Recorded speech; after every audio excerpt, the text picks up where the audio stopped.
Hello vinyl community, Bradley here.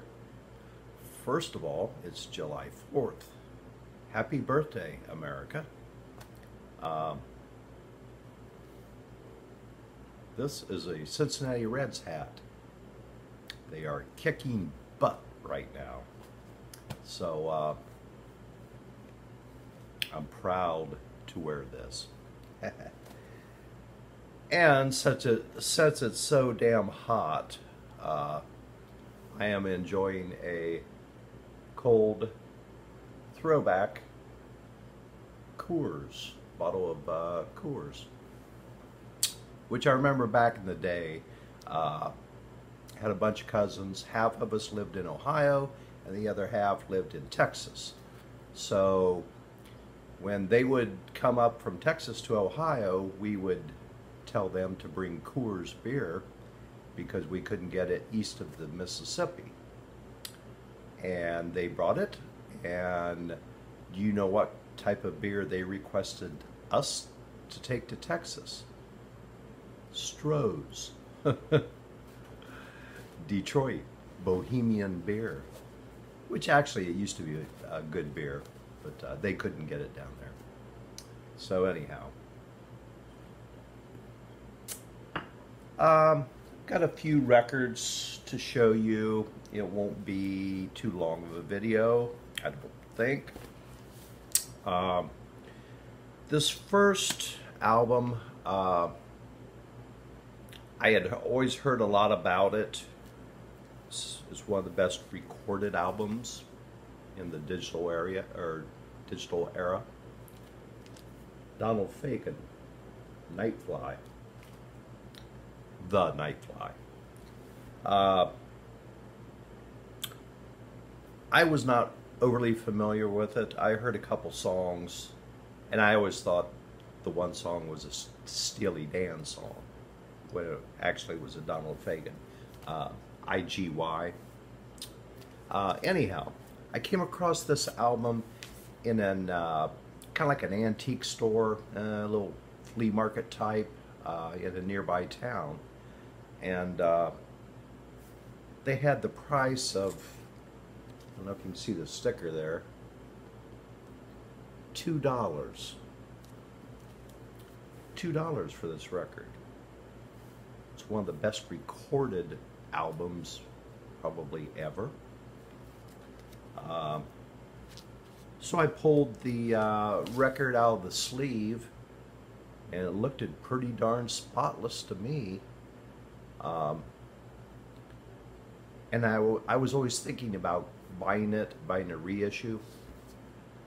But for $2, $2, you can't go wrong.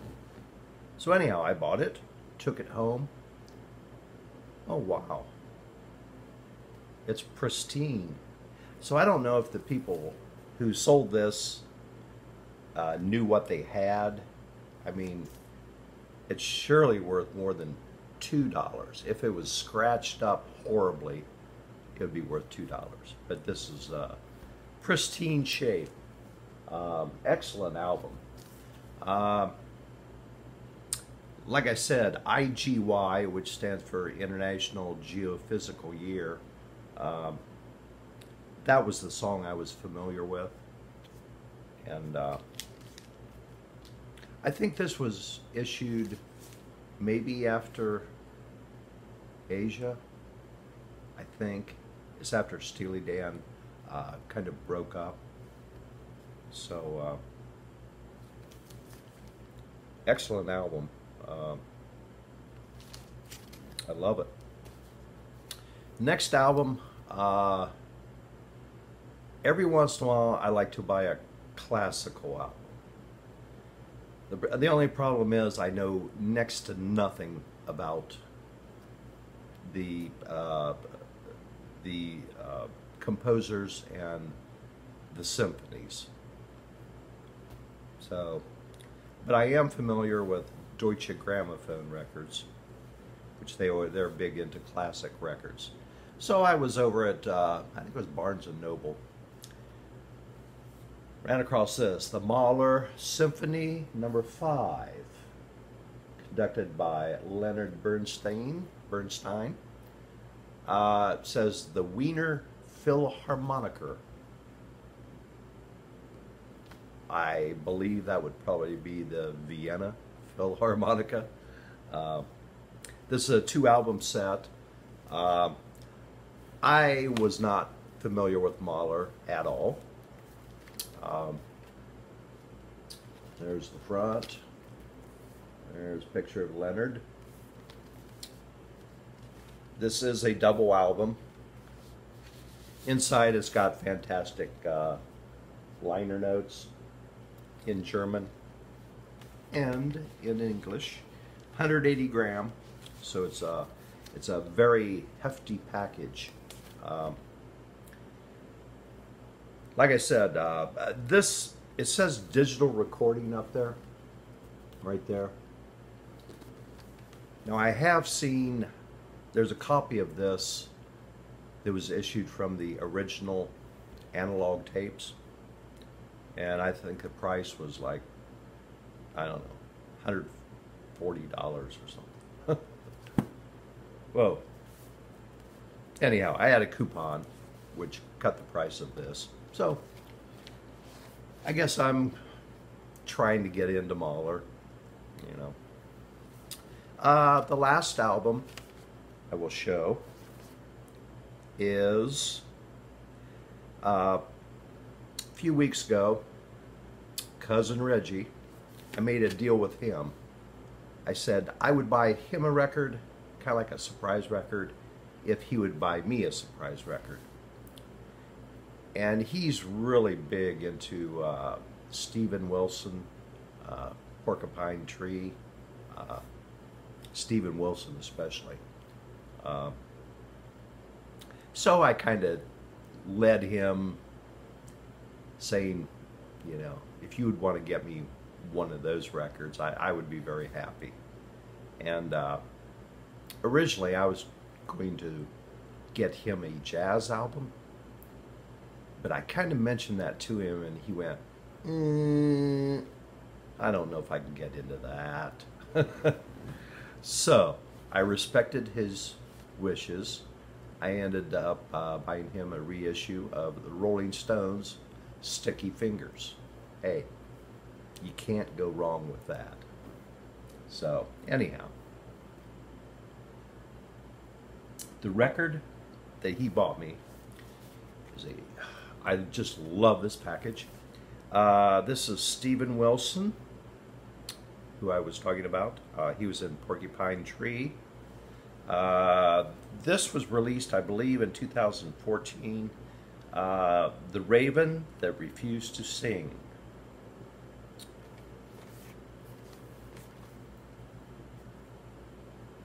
That is the cover. This is a double album.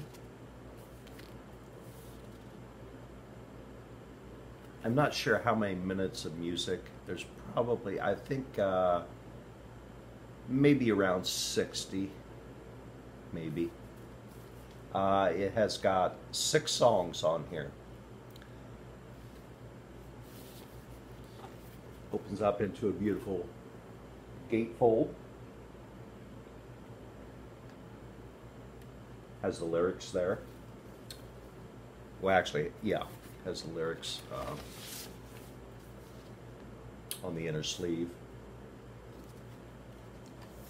This is Prague, modern Prague. This is one hell of an album. Every song on here is really good. Steven's influences, probably Genesis, Emerson, Lake and Palmer, maybe a little Yes. I don't know. Oh wow, Pink Floyd.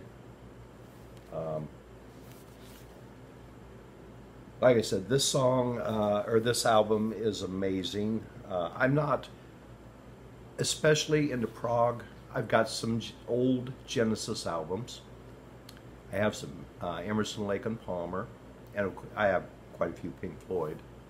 But I'm not overly into progressive. but this is really good. Now I believe a wide range of musicians on here.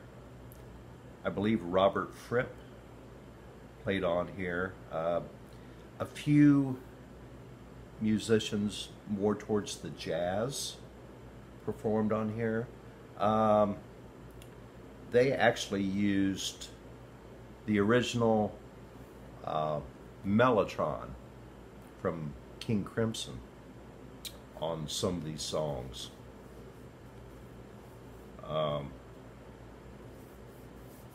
It's really good. The title song, which is The Raven That Refused to Sing, is the last song on the album. It's the only song on that side. That song is really amazing. And I must say, part of the reason I think why this album sounds so fantastic is the producer and engineer, who is Alan Parsons. He has engineered some of the best sounding albums of all time. I think he did Year of the Cat, of course Alan Parsons Project, Dark Side of the Moon. He worked on Abbey Road with the Beatles. So when you listen to an Alan Parsons engineered album, it's pretty darn good. Like I said, the last song is Raven That Refused to Sing, which is amazing. I named some of them progressive groups earlier, and you could throw in Rush maybe. Of all those groups, I think Steven Wilson has the best voice.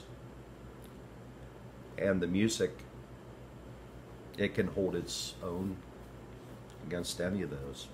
So if you're into prog, I would very highly recommend getting this album. And also on YouTube, check out, I don't know if the videos were, I assume they were officially sanctioned, but there are 2 videos on YouTube which are animations. One song is Drive Home, and then the other video is the title song, The Raven That Refused to Sing. Be sure to watch them. It's just fantastic animation.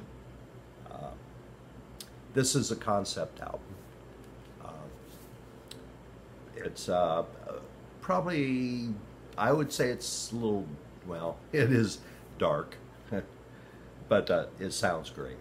So anyhow, those are the some of the albums I have. So have a fantastic 4th of July. Be safe with those firecrackers and fireworks. So this is Bradley. I'll catch you later. See ya.